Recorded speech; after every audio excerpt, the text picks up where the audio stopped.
안녕하세요. 박연 목사입니다. 주간 유언책 6번째 시간 함께 나눌 책은 알랭 드 보통의 낭만적 연애와 그 후의 일상입니다.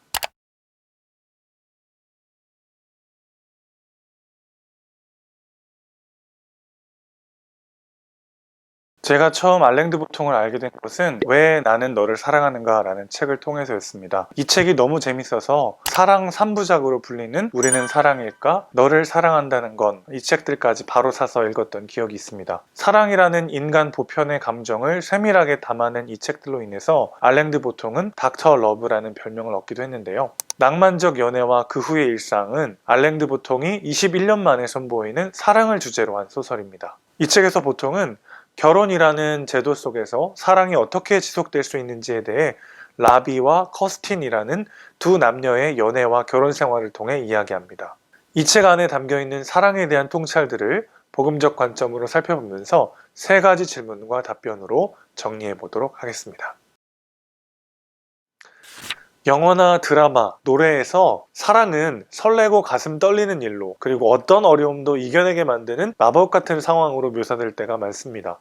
그런데 알랭 드 보통은 우리가 사랑이라고 부르는 것은 단지 사랑의 시작이라고 말합니다. 그는 우리가 러브스토리들에 너무 이른 결말을 허용해 왔다고 주장합니다. 그래서 우리는 사랑이 어떻게 시작하는지에 대해서는 과하게 많이 알고, 사랑이 어떻게 계속될 수 있는지에 대해서는 무모하리만치 아는 게 없는 듯하다고 이야기합니다.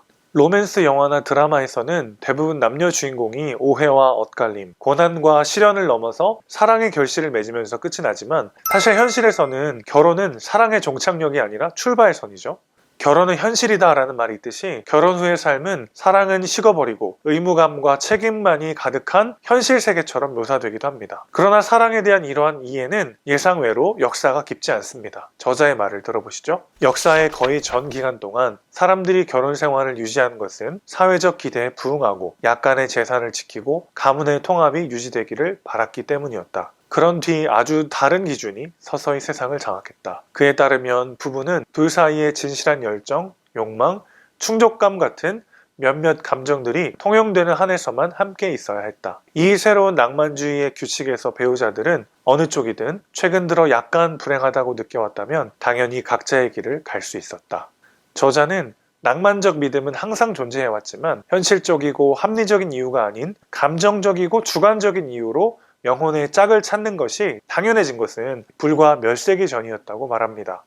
이러한 변화에는 인본주의의 영향으로 신과 영적 존재를 향하던 인간의 관심이 인간 주체에게로 방향을 바꾼 것이 결정적 계기가 되었습니다.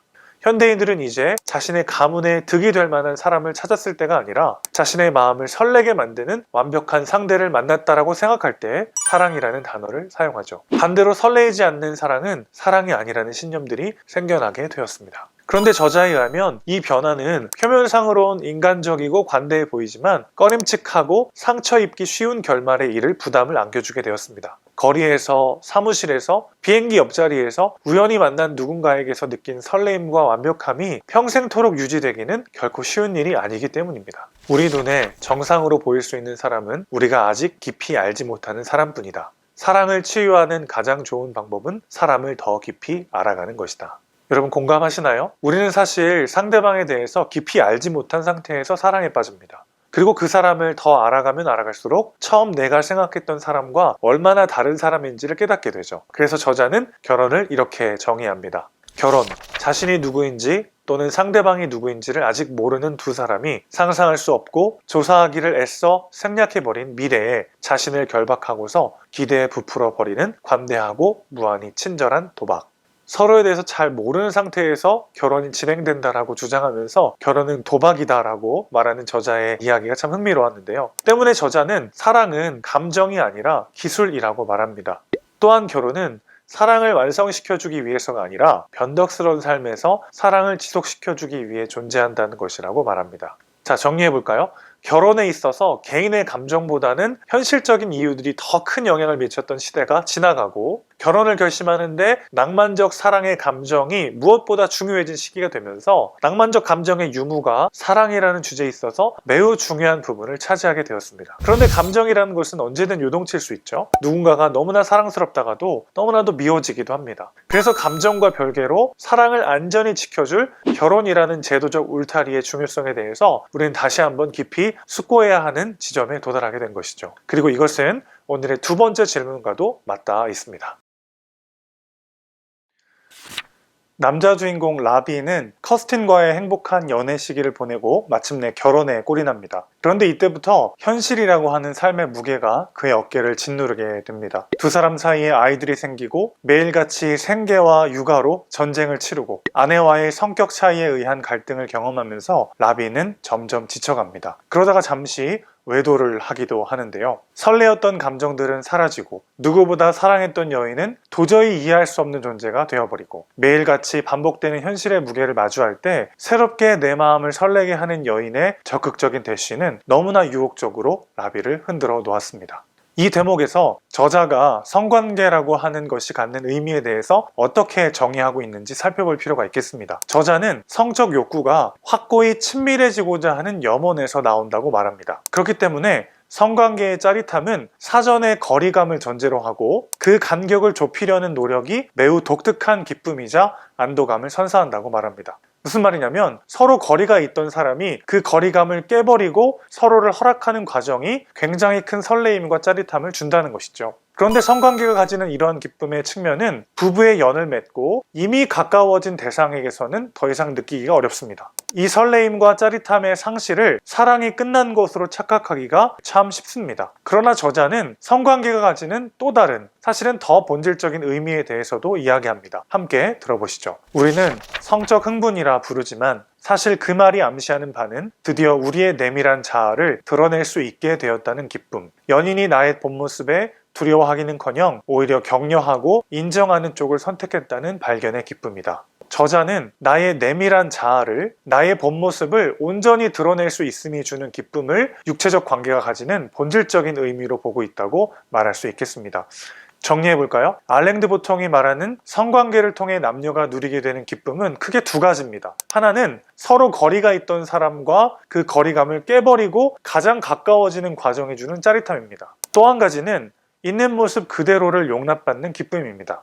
저자는 남녀가 사랑을 나누는 행위는 단순한 육체적 행위가 아니라 서로의 감정, 인정, 애정, 감사, 내맡김을 물리적 행위로 옮긴 것이라고 말합니다. 설레임이 사라지는 것은 어찌 보면 당연한 일입니다. 그 설레임은 사실 타인과의 거리감이 주는 긴장과 그 사람에 대한 무지가 불러일으키는 설레임이기 때문입니다. 그리고 그 설레임은 알랭 드 보통의 표현에 의하면 사랑이 아니고 사랑의 시작입니다. 그러니 떨림이 없는 사랑은 사랑이 아니라고 말할 수 없습니다. 오히려 사랑이라고 하는 치열한 내적 싸움이 본격적으로 시작된 것이라고 할 수 있습니다.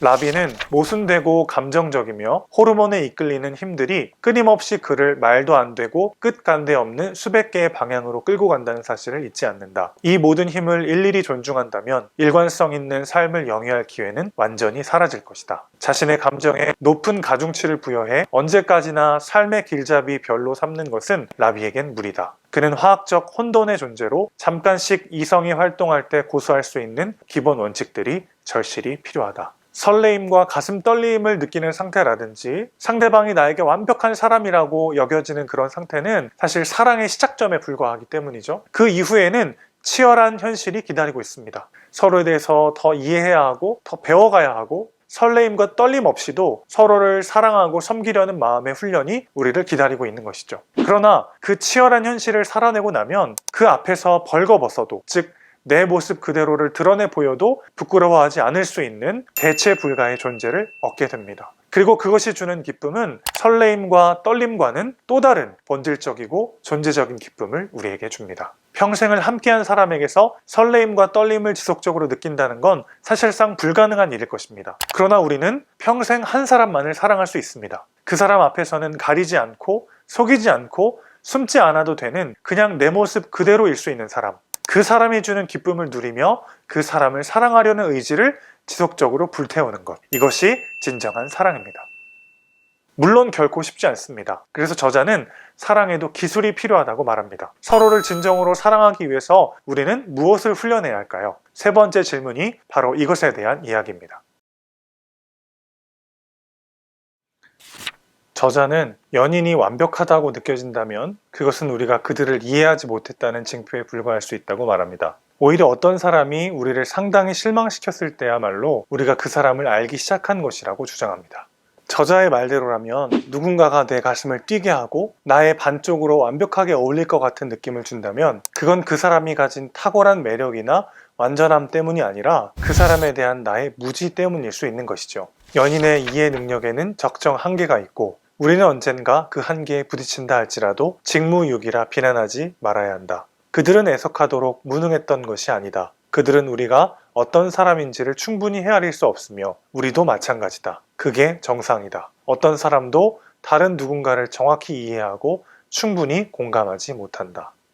저자는 인간은 너무 다양하고 특이해서 서로 간의 완벽한 이해와 조화는 불가능하다고 말합니다. 그래서 우리에게 가장 적합한 파트너는 우연히 기적처럼 모든 취향이 같은 사람이 아니라 지혜롭고 흔쾌하게 취향의 차이를 놓고 협의할 수 있는 사람이라고 이야기합니다. 낭만적 감정들은 식어져가고 의무감과 책임감만이 남은 것 같은 현실을 살아갈 때 우리는 어떻게 지속적으로 서로를 사랑할 수 있을까요? 서로의 경험, 취향, 신념, 언어 습관 등의 차이를 인정하고 이해하면서 서로에게 대체 불가의 존재가 되어가는 것, 이것이 핵심이라고 할 수 있겠습니다. 그러기 위해서는 처음에는 별것 아니었던 일들이 큰 싸움으로 번지게 되는 순간을 잘 돌아봐야 합니다. 바로 그 지점이 서로를 더 깊이 이해하고 그래서 서로의 부족함을 채워주는 진짜 하나됨을 이루어갈 수 있는 시작점이 될 수 있기 때문입니다. 라비와 커스틴의 이야기로 돌아가 볼까요? 두 사람은 이케아를 방문합니다. 거기서 집안에 어떤 잔을 구입해서 가져갈지를 놓고 서로 간의 의견 충돌이 일어나게 되는데요. 처음에는 별것 아닌 문제처럼 보였지만 서로 점점 더 언짢아지고 급기야 복도 한복판에서 심하게 다투게 됩니다. 긴장을 일으킬 때마다 그 긴장감을 더욱 팽팽하게 하는 진짜 의무는 이것이다. 이걸 어떻게 평생 견디고 살지? 저자의 말처럼 이런 차이를 경험할 때마다 어떻게 이 사람과 남은 여생을 계속 함께 할 수 있을까 하는 염려가 우리 마음을 사로잡기도 합니다. 그러나 사실 이런 순간들이야말로 우리가 서로를 더 깊이 알아갈 수 있는 소중한 타이밍일 수 있습니다. 평소에는 잘 드러나지 않다가 결정적인 순간 모든 것을 결정해버리곤 하는 서로가 가지고 있던 마음속 깊은 신념들이 드러나는 순간이기 때문입니다. 사실 라비와 커스틴의 결혼 생활에서 아무것도 아닌 문제를 두고 벌어지는 말다툼은 거의 없다. 작은 쟁점들은 사실 단지 필요한 관심을 받지 못한 큰 쟁점들이다. 일상에서의 논쟁은 그들 성격의 근본적인 차이에서 비어져 나온 실밥이다. 라비가 어떤 문제 때문에 안도와 확신을 필요로 하면 커스틴은 물러나고 냉담해지곤 했습니다. 라비가 두려워하고 성질을 부리면 커스틴은 더 물러나곤 했죠. 이런 일들이 반복되고 갈등이 커지면서 결국 두 사람은 심리 상담을 받게 되는데요. 상담을 통해 라비는 자신이 불안정 애착 유형이며 커스틴은 회피 애착 유형임을 알게 됩니다. 그리고 이 차이가 두 사람 사이에 갈등이 생기는 근본적 원인이었음을 이해하게 되죠.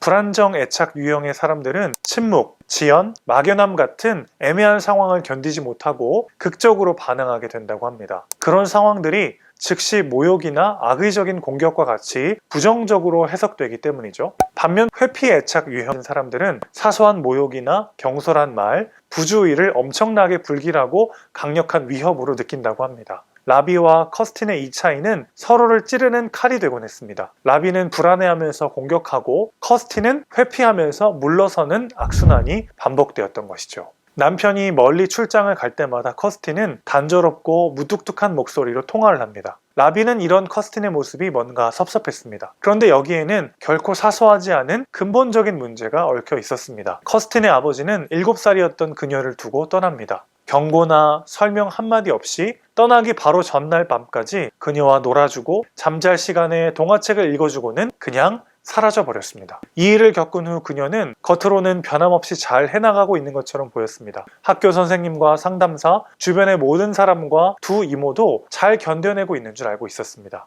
하지만 커스틴은 내적으로는 전혀 대처하지 못하고 있었습니다. 그녀는 울 수조차 없었어요. 운다는 것에는 어느 정도의 강인함과 결국 눈물을 멈출 수 있다는 자신감이 필요한 법인데, 이 작은 소녀에겐 그럴 담대함도 용기도 없었습니다. 그녀는 슬픔을 직면하고 아파하다가 다 부서지고 나면 어떻게 다시 회복할지 영영 모를 수 있다는 위험을 느꼈습니다. 그래서 7살의 어린 소녀는 온 힘을 다해 상처를 마비시킵니다. 이제 그녀는 나름의 방식으로 사랑을 하긴 하지만 자신이 누군가를 애타게 그리워하는 것만은 도저히 허락하지 못하게 되었습니다. 그 사람이 고작 2시간 떨어진 곳에 있고 며칠 후면 금방 돌아온다 해도 그녀에겐 그것이 너무나 어려운 일이었습니다.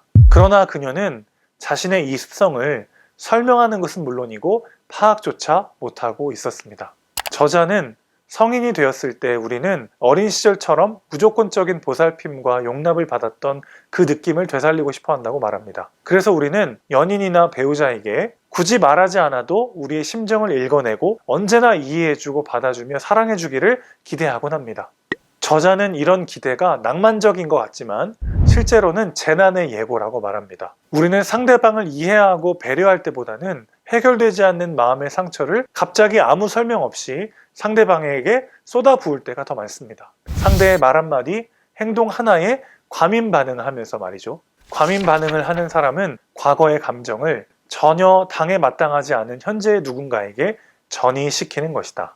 곁에 있는 연인에게 더욱 안 좋은 소식은 한창 전이에 빠진 사람은 자기가 무슨 짓을 하고 있는지를 차분히 설명하는 것은 고사하고 쉽게 깨닫지도 못한다는 것이다. 그들은 자신의 반응이 상황에 완전히 적절하다고 느낄 뿐이다. 반면 그들의 파트너는 상당히 다르고 별로 기분 좋지 않은 결론, 상대가 유난히 이상하고 어쩌면 약간 미쳤을지도 모른다는 결론에 도달할 수 있다. 우리 모두에게 이런 전이의 위험성이 존재한다는 것을 인정하면 당혹스러운 상대의 과민 반응에 짜증과 비난보다는 공감과 이해의 우선순위를 두게 된다고 저자는 말합니다. 또한 저자는 이러한 전이에 대한 이해를 통해서 갑자기 폭발하는 불안이나 적대감이 항상 그들 자신 때문에 일어나는 것이 아니며, 그러니 그런 폭발에 매번 분노나 상처받은 자존심으로 대응할 필요가 없음을 알게 될 것이라고 말합니다. 상대방의 과민 반응에 대한 나의 반격이 격분과 비난이 아니라 동정심으로 바뀔 수 있다는 것이죠. 별것 아닌 일이 별것이 되는 당혹스러운 상황 속에서 서로의 해결되지 않은 아픔과 상처를 발견해주고 내면에 자라지 못한 아이를 안아주며 품어줄 때 우리는 설레임은 줄어들지만 서로에게 대체 불가의 존재가 되는 기쁨을 경험하게 될 것입니다. 우리는 모두 불완전하기에 서로의 불완전함을 받아들이고 안아줄 때 우리는 조금 더 완전해질 것입니다. 완전한 사랑에 대한 갈망은 그것이 실제함을 반증합니다. 식욕이 있다는 것은 음식이 있음을 뜻하고 수면욕이 있다는 것은 잠이 있음을 뜻하듯이 완전하고 영원한 용납과 사랑에 대한 갈망은 우리에게 그것을 줄 수 있는 존재가 있음을 말해주는 것은 아닐까요? 인간 안에 꺼지지 않는 영원한 사랑에 대한 갈망은 우리에게 그것을 쏟아붓고 계신 존재에 대한 증거입니다.